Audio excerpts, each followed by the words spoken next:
اعوذ باللہ من الشیطان الرجیم بسم اللہ الرحمن الرحیم۔ السلام علیکم دوستو، آج کی ویڈیو میں ہم تاریخ کے ایسے عظیم مجاہد کے بارے میں بات کریں گے جنہوں نے نہ صرف اسپین کو فتح کیا بلکہ اسلامی تاریخ میں ایک ایسے نئے باب کا آغاز کیا۔ آج ہم بات کریں گے حضرت طارق بن زیاد کی اور اسپین کی فتح کی کہانی۔ کیا آپ جانتے ہیں کہ طارق بن زیاد کون تھے اور انہوں نے کس طرح ایک چھوٹی سی فوج کے ساتھ اسپین کی سرزمین پر اسلامی پرچم بلند کیا؟ آئیے اس حیران کن داستان کا آغاز کرتے ہیں۔ طارق بن زیاد کا تعلق شمالی افریقہ سے تھا۔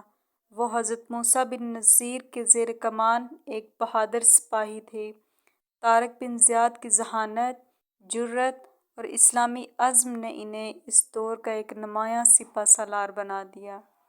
اگر اسپین پر حملے کا پس منظر دیکھیں تو یہ 711 عیسوی کا وقت تھا جب اسپین ویزیگوت سلطنت کے زیر اثر تھا، جس میں بدعنوانی اور ظلم عام تھا۔ وہاں کے حکمران راڈرک کے خلاف عوام میں بے چینی تھی۔ ایسے میں مقامی لوگوں کی طرف سے مدد کی درخواست ملی تو حضرت موسیٰ بن نصیر نے حضرت طارق بن زیاد کو اسپین کی فتح کا حکم دیا۔ اگر طارق بن زیاد کی جرأت مندانہ حکمت عملی کو دیکھا جائے تو طارق بن زیاد نے اپنی فوج کے ساتھ جبل طارق پر اترنے کے بعد ایک تاریخی فیصلہ کیا۔ انہوں نے اپنی فوج کے پیچھے موجود کشتیاں جلوا دیں تاکہ ان کے پاس واپسی کا راستہ نہ رہے۔ طارق نے اپنے سپاہیوں سے کہا، سامنے دشمن ہے اور پیچھے سمندر، اب یا تو فتح ہے یا شہادت۔ اس کے بعد مسلمانوں کے حوصلے بلند ہو گئے اور انہوں نے اپنی جانوں کو اللہ کے سپرد کر کے لڑنے کا عہد کیا۔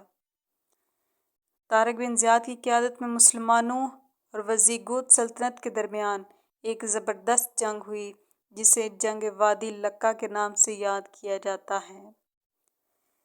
طارق کی 7,000 فوج نے 1,00,000 کے قریب ویزیگوت سپاہیوں کو شکست دی۔ اس عظیم فتح کے بعد اسپین کے بڑے حصے پر مسلمانوں کا قبضہ ہو گیا اور اسلامی حکومت کی بنیاد رکھی گئی۔ طارق بن زیاد کی فتح نے اسپین میں اسلامی ثقافت اور علم کا دروازہ کھولا۔ بعد میں آنے والے مسلمان حکمرانوں نے یہاں علم و ادب، فن تعمیر اور سائنس کو فروغ دیا۔ قرطبہ اور غرناطہ جیسے شہر علم و فن کے مراکز بنے۔ اسپین میں قائم ہونے والی اسلامی تہذیب کا اثر صدیوں تک باقی رہا۔ اگر طارق بن زیاد کے اس کارنامے کو دیکھا جائے تو ہمیں یہ کہانی یہ بتاتی ہے کہ ہمیں ایمان، عزم اور جرأت کی تعلیم دیتی ہے۔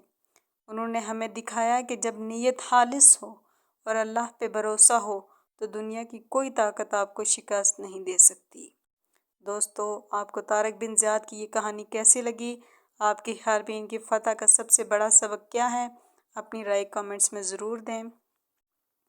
اگر آپ کو ہماری ویڈیو پسند آئے تو برائے مہربانی ہمارے چینل کو سبسکرائب کریں، لائک کریں اور اس ویڈیو کو اپنے دوستوں کے ساتھ شیئر کریں تاکہ وہ بھی اس عظیم اسلامی تاریخ سے واقف ہو سکیں۔ اللہ حافظ۔